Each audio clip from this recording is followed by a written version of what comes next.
राधे राधे, जय श्री कृष्णा। मैं सीमा सिंह बड़ों को चरण स्पर्श, छोटों को प्यार और बराबर वालों को नमस्कार करती हूँ। आज मैं आपको ज्येष्ठ मास के महात्म्य का छठा अध्याय सुनाने जा रही हूँ। अब तक हमने 5 अध्याय सुने हैं।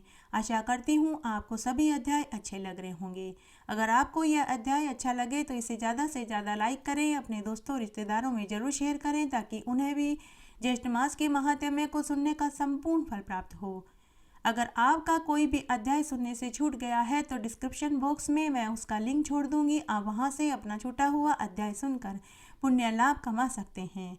और आपसे एक करुण रिक्वेस्ट है कि अगर अभी तक आपने मेरे चैनल को सब्सक्राइब नहीं किया है तो कृपया मेरे चैनल को सब्सक्राइब करें ताकि मेरा आगे आने वाला वीडियो सबसे पहले आपको मिले। धन्यवाद। आइए अब हम देख लेते हैं कि इस अध्याय में हम क्या सुनेंगे। ज्येष्ठ मास के इस अध्याय में हम रंभाव्रत का पूरा महात्म्य सुनेंगे। उसके बाद केले के पेड़ को सींचने की कहानी सुनेंगे, ज्येष्ठ मास के स्नान की कहानी सुनेंगे और अंत में महादेव जी की आरती सुनेंगे। आइए सबसे पहले हम ज्येष्ठ मास का छठा अध्याय सुनते हैं। पिछले अध्याय में महादेव जी माता पार्वती जी को रंभाव्रत का पूरा विधान बता रहे थे। इस अध्याय में हम रंभाव्रत का महात्म्य सुनेंगे। माता पार्वती जी महादेव जी से पूछने लगी कि हे देव, यह रंभाव्रत करने से क्या फल मिलता है। त्रेता युग में इस व्रत को सबसे पहले किसने किया और उसे इस व्रत का क्या फल मिला। कृपा करके आप हमें विस्तार से सुनाइए, मैं सुनना चाहती हूँ। तब महादेव जी माता पार्वती जी से बोले कि हे कल्याणी, हे भद्रे, त्रेता युग में दुर्जटी नाम का एक ब्राह्मण था। वह ब्राह्मण वेद वेदांग का ज्ञाता व पुराणों को जानने वाला था।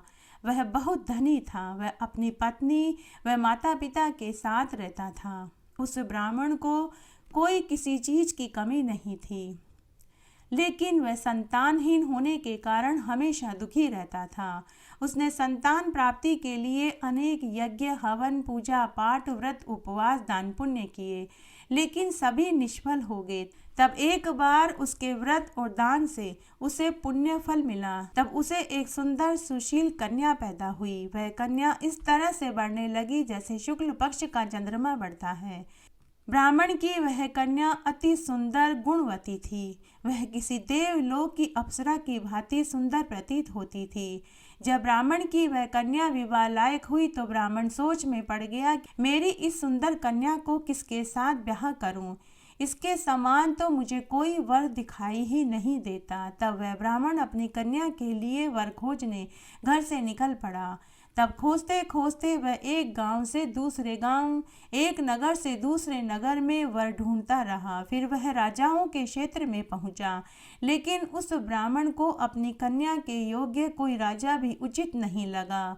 तब वह ब्राह्मण ऋषि मुनियों के आश्रम में पहुंचा। तब एक कौशिक ऋषि के आश्रम में उस ब्राह्मण को एक श्रेष्ठ ब्राह्मण दिखा। उसका नाम शिव शर्मा था। उसके माता पिता की मृत्यु उसके बचपन में ही हो चुकी थी। वह आश्रम में रहकर ही पल बढ़ रहा था। पूरे भूमंडल में उस शिव शर्मा के समान कोई भी रूपवान दिखाई नहीं पड़ता था। वह दूसरा कामदेव के समान दिखाई देता था। इसीलिए कौशिक ऋषि ने उसका नाम रूप राशि रखा था। तब उस दुर्जटी ब्राह्मण ने कौशिक ऋषि को अपने आने का आशय बताया। तब सभी ऋषियों ने अनुमति दे दी। तो वह दुर्जटी ब्राह्मण शिव शर्मा को साथ लेकर घर आया और फिर उसने सभी बंधु बांधुओं को बुलाकर अपनी पुत्री का विवाह शिव शर्मा के साथ कर दिया। वह घर जवाई बनकर ब्राह्मण के घर में ही रहने लगा। इस तरह वे सुखपूर्वक समय व्यतीत करने लगे। तब एक दिन काल से प्रेरित वह शिव शर्मा ब्राह्मण समीधा लेने वन में गया। उसे एक अजगर ने निगल लिया। तब किसी ने भी यह कार्य होते हुए नहीं देखा तथा सूर्य देव भी अस्त हो चुके थे। जब रात्रि अधिक हो गई और शिव शर्मा घर नहीं पहुंचा तो उसके सास ससुर और पत्नी को बहुत चिंता सताने लगी। तब दुर्जटी ब्राह्मण मशाल लेकर अपने सेवकों के साथ शिव शर्मा को ढूंढने रात्रि में ही वन में पहुंचा, लेकिन उसे कहीं भी शिव शर्मा दिखाई नहीं दिया। तो वे सब रात्रि में घर आ गए। दूसरे दिन सुबह फिर से शिव शर्मा को ढूंढने के लिए घर के सभी लोग निकल पड़े। पूरे परिवार ने वन में उसे खूब ढूंढा, लेकिन शिव शर्मा का कहीं भी अता पता नहीं चला। तब ब्राह्मण की पुत्री गुणवती अपने माता पिता के साथ शोकाकुल होकर रहने लगी। उसकी पुत्री नित्य प्रति देवता का पूजन करती थी। तब एक दिन नारद मुनि पृथ्वीलोक का भ्रमण करते करते वहां पहुँचे। तब ब्राह्मण की गुणवती पुत्री के दुख को देखकर नारद मुनि का हृदय पिघल गया। उन्होंने ब्राह्मण की पुत्री से कहा कि हे भद्रे, हे कल्याणी, तुम ज्येष्ठ मास में पवित्र रंभा व्रत करो। हे कल्याणी, तुम जीवन पर्यंत इस व्रत को करती रहो। इस व्रत के प्रभाव से तुम विष्णु भगवान को पति रूप में पाकर स्थायी पद को प्राप्त हो जाओगी। नारद मुनि के कथनों को सुनकर ब्राह्मण की गुणवती पुत्री ने हर साल ज्येष्ठ मास में रंभा व्रत किया, केले के पेड़ की पूजा करी। पूरे जीवन काल में वह हर साल ज्येष्ठ मास में रंभा व्रत करती रही। बहुत समय बीत जाने पर जब वह वृद्धावस्था को प्राप्त हो गई तो एक दिन उसकी मृत्यु हो गई।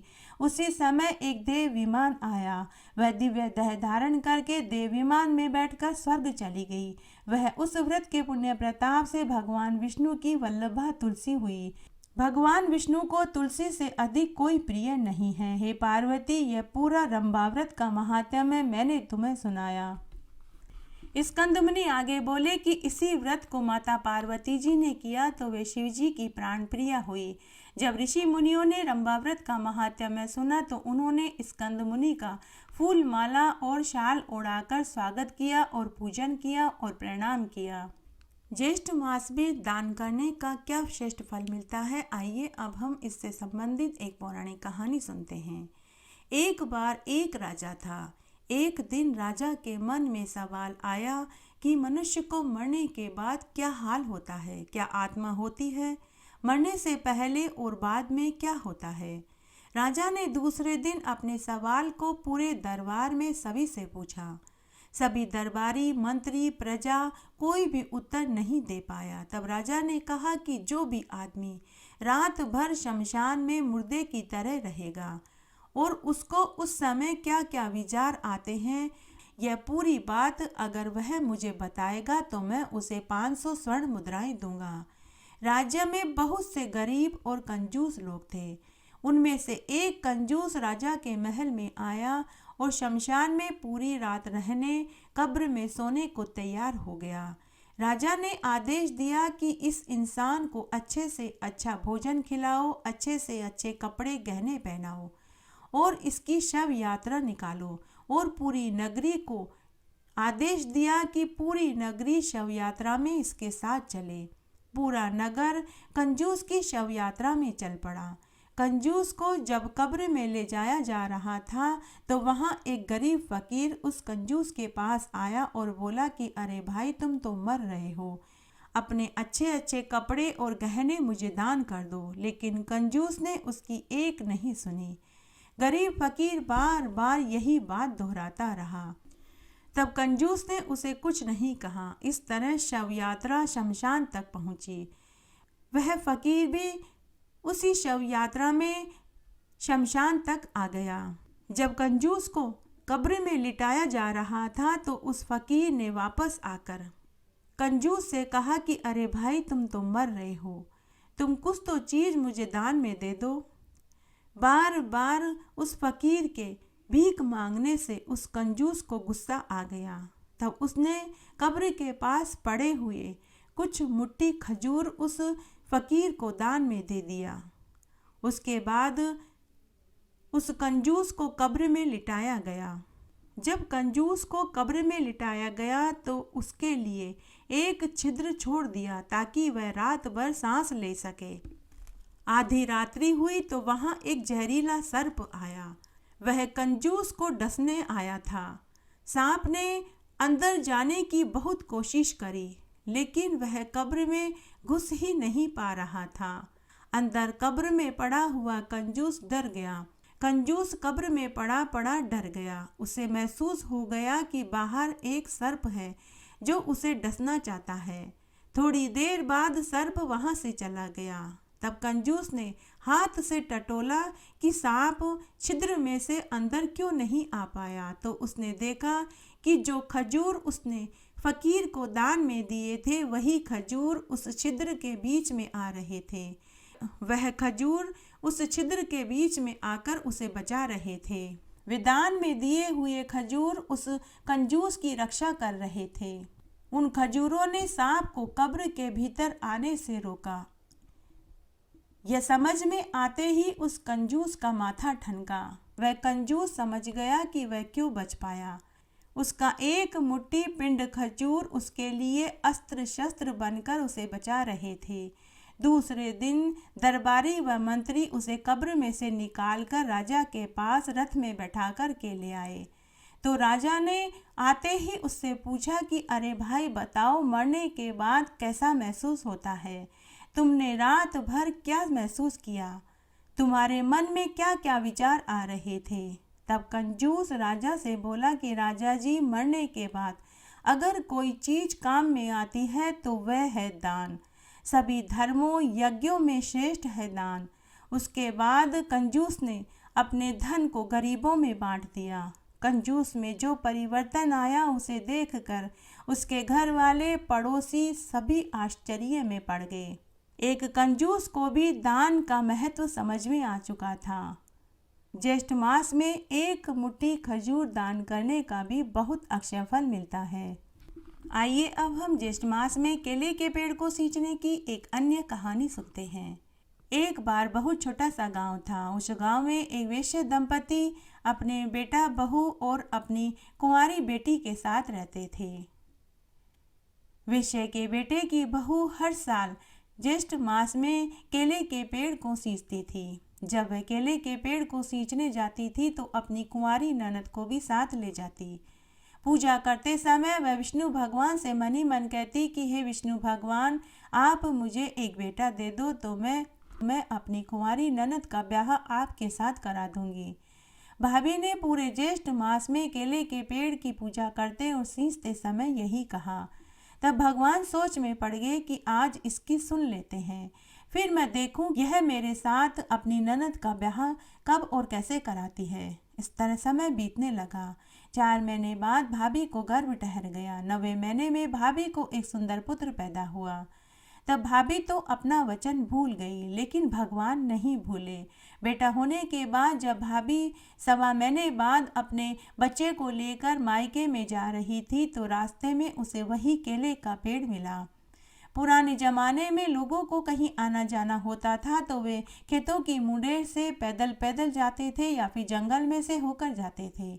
जब भाभी केले के पेड़ के नीचे से गुजरी तो पेड़ में से आवाज आई कि अरे, तूने कहा था कि मुझे बेटा दे दो तो मैं अपनी कुंवारी ननद का ब्याह आपके साथ करा दूंगी। अब तू अपनी बोलारी पूरी कर। भाभी ने आसपास देखा तो उसे कोई दिखाई नहीं दिया। तभी केले का पेड़ जोर जोर से हिलने लगा। यह देखकर भाभी डर गई। उसे अपनी कही हुई बात याद आ गई। वह अपने बच्चे को लेकर जल्दी जल्दी अपने मायके में पहुंच गई। जितने दिन भी वह अपने मायके में रही, बहुत बेचैन और उदास रही। भाभी के माता पिता, भाई बहनों ने सभी ने पूछा कि तू क्यों परेशान है, परंतु उसने किसी को कुछ नहीं कहा। जब भाभी मायके से ससुराल में आई तो वह उस रास्ते से नहीं आई जिस रास्ते में वह केले का पेड़ था। वह दूसरे रास्ते से ससुराल में आई। ससुराल में आने के बाद भी वह परेशान और दुखी रही। भाभी के सास ससुर और पति ने पूछा कि तुम यहाँ से मायके गई थी तब तो बहुत खुश थी, लेकिन मायके से आने के बाद तुम बहुत उदास लग रही हो। क्या मायके में किसी ने कुछ उल्टा सीधा तो नहीं कह दिया? तो भाभी ने हंसते हुए कहा कि किसी ने कुछ नहीं कहा। कुछ समय से मुझे कमजोरी महसूस हो रही है, इसी से मैं उदास हूँ। तब सास ससुर और पति ने कहा कि हम कुछ दिनों के लिए कामवाली लगा लेते हैं, तुम कुछ महीने आराम कर लो। तब भाभी के सास ससुर और पति ने झाड़ू पोछे और बर्तन के लिए कामवाली लगा ली, लेकिन फिर भी भाभी दिन पर दिन सूखती जा रही थी। उसकी भूख, प्यास, नींद सब गायब हो गई। परिवार में सब ने भाभी से कुरेद कुरेद कर पूछा, लेकिन उसने किसी को कुछ नहीं बताया। परिवार वालों ने अपनी बहू को डॉक्टर नीम हकीम वेद को दिखाया। तब सभी ने कहा कि आपकी बहू स्वस्थ है, परंतु इसे कोई चिंता अंदर ही अंदर खाई जा रही है। इस तरह समय बीतने लगा। तब जब दोबारा ज्येष्ठ का महीना आया, तब एक दिन घर के दरवाजे पर एक बहुत सुंदर नवयुवक आया। उसने वेश्य दंपति को प्रणाम किया और कहा कि मैं आपके बेटे की बहू का मुंह बोला भाई हूँ। वेश्य दंपति ने अपनी बहू को बुलाया और कहा कि देखो, तुम्हारा कोई मुंह बोला भाई आया है। भाभी दरवाजे पर आई और उसने पूछा कि आप कौन है, मेरा कोई मुंह बोला भाई नहीं है। तब वह नवयुवक भाभी से धीरे से बोला कि भाभी, मैं तो वही केले का पेड़ हूँ। मैं आपको याद दिलाने आया हूँ कि आप अपनी ननद का ब्याह मेरे से कब करवाओगी। यह सुनते ही भाभी थरथर कांपने लगी। तभी वह नवयुवक अंदर वेश्य दंपति के पास आकर बैठ गया। उसने कहा कि माँ, बाबूजी, मैं बाहर गांव कमाने गया था, कल ही वापस आया हूँ, इसलिए मैं अपनी मुँह बोली बहन से मिलने चला आया। तो वेश्य दंपति नवयुवक से बोले कि अरे साडूबाई, आए हो तो कुछ दिन हमारे घर भी ठहरो। इस तरह परिवार में उस नवयुवक का व्यवहार सबको बहुत अच्छा लगा। कुछ ही दिनों में वह सबका चहेता बन गया। तब वेश्य दंपति ने अपनी बहू के मुंह बोले भाई को अपनी लड़की के लिए पसंद कर लिया। बहू को जब यह पता चला तो उसे बहुत खुशी हुई। उसकी परेशानी, उसका दुख सब खत्म हो गया। तब बहू बढ़ चढ़कर विवाह की तैयारियों में जुट गई। धूमधाम से ननद का विवाह हो गया। मुंह बोला भाई अपनी पत्नी को लेकर चला गया। इस तरह समय खुशी खुशी बीतने लगा। तब पहला त्योहार जब राखी का आया तो साहूकार दंपति अपने बेटा बहू से बोले कि देखो, पहला त्योहार राखी का आया है, तुम दोनों राखी बंधवाने मेरी बेटी के ससुराल चले जाना। बेटे ने कहा कि माँ, बाबूजी ठीक है, लेकिन भाभी के पैरों के नीचे से जमीन तो ऊपर से आसमान खिसक गया। वह सोच में पड़ गई कि मैं अब इनको लेकर कहाँ जाऊंगी। कहाँ मेरी ननद का घर है, कहाँ ससुराल है। मैं अपने पति को और अपने सास ससुर को क्या बताऊं। वह उसी दिन केले के पेड़ के पास पहुंची और विनती करने लगे कि हे विष्णु भगवान, आपने मेरी ननद से विवाह किया है। अब मेरे पति व सास ससुर कह रहे हैं कि पहली राखी पर बहन से राखी बंधवाने जाना। अब हे भगवान, मैं अपने पति को लेकर कहाँ जाऊं। तभी वहां आकाशवाणी हुई कि तुम अपने पति को लेकर राखी वाले दिन इसी पेड़ के पास आ जाना, लेकिन 1.25 प्रहर से ज़्यादा देर मत रुकना। भाभी खुशी खुशी घर आ गई। रक्षाबंधन के दिन भाभी अपने बच्चे और पति को लेकर उसी केले के पेड़ के पास पहुंची तो उसे केले के पेड़ की जगह बहुत सुंदर महल नुमा मकान दिखाई दिया। नौकर चाकर, हाथी, घोड़े, ऊंट सभी थे। भाभी को देखकर महान आश्चर्य हुआ। सुंदर नवयुवक व ननद ठाठ की जिंदगी जी रहे थे। भाभी को देखते ही ननद गले लग गई और बोली कि भाभी, आपकी वजह से मुझे ये वर मिला है। मुझे आपके ज्येष्ठ मास में केले के पेड़ को सींचने का फल मिला है। बहन ने अपनी भाभी और भाई भतीजे के राखी बांधी। भाभी ने भी अपने मुंह बोले भाई के राखी बांधी। 1.25 प्रहर होते ही भाभी ने अपने पति से कहा कि चलो अब हमें चलना चाहिए, लेकिन पति का मन इतनी जल्दी जाने का नहीं हो रहा था। तब भाभी बोली कि हमारा बच्चा परेशान हो रहा है, इसलिए हमें चलना चाहिए। तब भाभी अपने बच्चे पति को लेकर वहां से विदा हो लिए। थोड़ी दूर आगे आने के बाद भाभी से उसका पति बोला कि मेरी छतरी तो वहीं रह गई है, चलो हम छतरी लेकर आते हैं। भाभी ने अपने पति को बहुत मना किया कि कोई बात नहीं, अगर हमारी छतरी वहाँ रह गई है, आपकी बहन का घर है, उसके काम आ जाएगी। लेकिन पति ने कहा कि वह मेरी भाग्यशाली छतरी है, इसलिए छतरी तो लेकर ही आएंगे।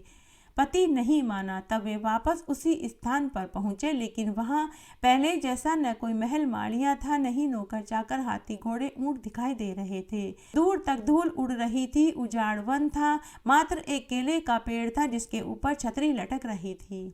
भाई आश्चर्य में पड़ गया। उसने अपनी पत्नी से कहा कि कहाँ है तेरे मुंह बोले भाई का महल। एक क्षण पहले यहाँ सब कुछ था, अब एक क्षण बाद ही वे सब कहाँ गायब हो गए। सच सच बता, तूने मेरी बहन की शादी किसी भूत प्रेत से तो नहीं करवा दी। तब भाभी ने अपने पति से कहा कि पहले आप घर चलो, मैं सब कुछ सच सच बता दूंगी। उसके बाद भाभी अपने बच्चे पति के साथ घर आई। घर आकर उसने अपने पति और सास ससुर को पूरी सच्चाई बताई और कहा कि मेरी ननद का ब्याह तो भगवान से हुआ है। यह सुनकर सबको बहुत खुशी हुई। हे ज्येष्ठ मास के देवता, जैसे आपने भाभी को केले का पेड़ सींचने का फल दिया, वैसे सबको देना, कहानी कहने वाले को, सुनने वाले को और हुक्कारा भरने वाले को। घटती हो तो पूरी हो तो परवान चढ़े, भूले बिसरे नाम तेरे भंडार में भरे। आइए इस अध्याय में एक पौराणिक कथा सुनते हैं। यमराज मनुष्य के कर्मों के अनुसार दंड देते हैं। यमराज ही मनुष्य के देवता कहलाते हैं। लेकिन एक बार एक ऋषि ने यमराज को ही दोषी करार कर दिया कि आपकी वजह से मैं दोषी और अपराधी बना। आज मैं आपको यही कथा सुनाने जा रही हूँ, जिसमें एक महान ऋषि ने यमराज को ही दोषी ठहराया और उन्होंने यमराज को ही शाप दे दिया कि आप भी मृत्युलोक में मनुष्य योनि में पैदा होंगे और आपको भी वे सभी कर्म भोगने पड़ेंगे जिन्हें मनुष्य जन्म लेकर भोगता है। वह कथा महाभारत में आती है। आइए अब हम उस कथा का श्रवण करते हैं। एक बार एक महान तपस्वी निर्जन वन में कुटिया बना कर के तपस्या कर रहे थे। उन्होंने अन्न जल त्याग रखा था और वे कठोर तप में लगे हुए थे। केवल वायु पीकर ही वे जी रहे थे। उन्होंने आत्मज्ञान प्राप्त कर रखा था। सर्दी गर्मी बरसात का उनके ऊपर कोई असर नहीं होता था। उन तपस्वी का नाम मांडव्य ऋषि था। तब एक बार की बात है, मांडव्य ऋषि हमेशा की तरह अपनी कुटिया में कठोर तपस्या कर रहे थे। तभी कुछ चोर राजा का धन चुराकर भाग रहे थे और वे उसी निर्जन वन में पहुंच गए। तब वन में चोरों को मांडव्य ऋषि की कुटिया दिखाई दी। चोरों ने पीछे से राजा के सिपाहियों को आता देखा तो उन्होंने उस कुटिया में जाकर शरण ले ली। राजा के सिपाहियों ने मांडव्य ऋषि को भी गिरफ्तार कर लिया कि आपने चोरों को अपनी कुटिया में छिपाया। राजा ने मांडव्य ऋषि से पूछा तक भी नहीं कि सच्चाई क्या है। बिना सोचे विचारे ही राजा के सिपाही मांडव्य ऋषि को पकड़कर के महल में ले गए। उधर राजा ने भी बिना सोचे विचारे सच्चाई जाने बिना मांडव्य ऋषि को सूली पर चढ़ाने का आदेश दे दिया। लेकिन ऋषि के योग बल और योग शक्ति के कारण सूली पर प्राण उनके निकले ही नहीं। कई दिनों तक वे सूली पर चढ़े रहे, लेकिन मांडव्य ऋषि की मृत्यु नहीं हुई। तब राजा को इस बात का पता चला तो राजा ने मांडव्य ऋषि को सूली से नीचे उतारा और सच्चाई जानी। जब तक बहुत देर हो चुकी थी, तब राजा ने अपने सिपाहियों को दंड दिया और मांडव्य ऋषि से अपनी भूल की क्षमा मांगी। मांडव्य ऋषि ने इसे अपना अपमान समझा। उन्होंने स्वेच्छा से वहीं अपने प्राण त्याग दिए। तब राजा को महान आश्चर्य हुआ। तब राजा ने पूरे विधि विधान से मांडव्य ऋषि की अंतिम क्रिया संपन्न करवाई। उधर मांडव्य ऋषि यमराज के पास पहुंचे।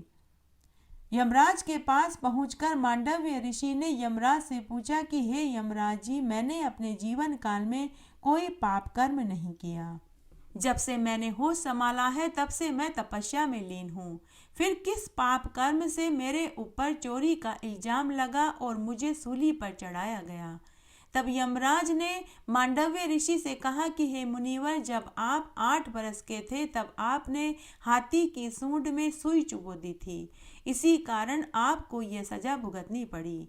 यह सुनते ही मांडव्य ऋषि को भयानक क्रोध आया। उन्होंने कहा कि हे यमराज, बाल्यकाल में की गई गलती की तुमने मुझे इतनी बड़ी सजा दी। बाल्यकाल में धर्म अधर्म का ज्ञान नहीं होता है। हे यमराज, आपने इतने छोटे से दंड की इतनी भयंकर सजा दी। हे यमराज, अब मैं तुम्हें शाप देता हूँ कि तुम शूद्र जाति में एक दासी पुत्र के रूप में मृत्युलोक में जन्म लोगे और आपको भी मनुष्य जन्म की सभी पीड़ाएं भोगनी पड़ेगी।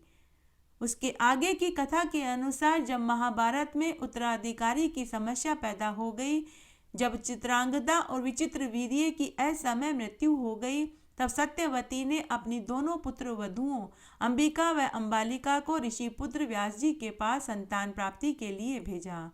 व्यास ऋषि के आशीर्वाद से दोनों को गर्भ ठहरा, लेकिन एक के अंधा पुत्र धृतराष्ट्र व दूसरी के रोगी पुत्र पांडु पैदा हुआ। जब उनकी सास सत्यवती को मालूम हुआ कि 2 पोते हुए हैं और दोनों ही विकलांग हैं, तो उन्होंने अपनी बहुओं को दोबारा व्यास ऋषि के पास जाने को कहा। लेकिन अंबिका और अंबालिका ने अपनी जगह दासी को भेज दिया, जिससे उस दासी को एक पुत्र हुआ। यह दासी पुत्र विदुर नाम से विख्यात हुआ। यह विदुर ही मांडव्य ऋषि के शाप के कारण यमराज थे। यमराज ने विदुर रूप में जन्म लिया। विदुर और कोई नहीं, मांडव्य ऋषि के शाप के कारण यमराज ही थे। इस तरह आज हमने यह एक पौराणिक कथा सुनी। ज्येष्ठ मास में सभी कथा कहानियों के साथ में भगवान महादेव की आरती जरूर बोलनी चाहिए, तभी ज्येष्ठ मास के महात्म्य को सुनने का फल प्राप्त होता है। आइए अब हम ज्येष्ठ मास में भगवान महादेव की आरती बोलते हैं। आप भी मेरे साथ इस आरती को बोलिए। ओम जय शिव ओंकारा, समिहर शिव ओंकारा, ब्रह्मा विष्णु सदा शिव अर्धांगी धारा। ओम हर हर हर महादेव, एकानन चतुरानन पंचानन राजे, शिव पंचानन राजे। हंसासन गरुड़ासन वृषवाहन साजे। ओम हर हर हर महादेव। दो भुज चार चतुर्भुज, 10 भुज के सोवे, शिव 10 भुज के सोवे। तीनों रूप निरखता, त्रिभुवन जन मोहे। ओम हर हर हर महादेव। अक्षमाला वनमाला, मुंडमाला धारी, शिव मुंडमाला धारी। त्रिपुरारी रघुरारी, कर कमला धारी। ओम हर हर हर महादेव। श्वेतांबर पीतांबर, बादांबर अंगे, शिव बादांबर अंगे। सनकादिक ब्रह्मादिक भूतादिक संगे। ओम हर हर हर महादेव। करके मध्य कमंडल, चक्र त्रिशूल धरता, शिव चक्र त्रिशूल धरता। सुख करता दुख हरता, जग पालन करता। ओम हर हर हर महादेव। 64 योगिनी गावत, नृत्य करत भेरू, शिव नृत्य करत भेरू। बाजत ताल मृदंगा, अर बाजत डमरू। ओम हर हर हर महादेव। लक्ष्मी वर सावित्री, पार्वती संगे, शिव पार्वती संगे। अर्धांगी गायत्री, सिर सोहे गंगे। ओम हर हर हर महादेव। काशी में विश्वनाथ विराजे, नंदो ब्रह्मचारी, शिव नंदो ब्रह्मचारी। नितूट दर्शन पाऊं, नितूट भोग लगाऊं, महिमा अति भारी। ओम हर हर हर महादेव। ब्रह्मा विष्णु सदा शिव, जानत अविवेका, शिव जानत अविवेका। प्रणवाक्षर के मध्य ये तीनों एका। ओम हर हर हर महादेव। त्रिगुण स्वामी जी की आरती, जो कोई जन गावे, शिव जो कोई जन गावे। कहत शिवानंद स्वामी, मन वांछित फल पावे। ओम हर हर हर महादेव। ओम जय शिव ओंकारा, बोले हर शिव ओंकारा। बोले पार्वती का प्यारा, बोले ओढ़त नग छाला। बोले बरसत जल धारा, बोले पीवत भंग प्याला।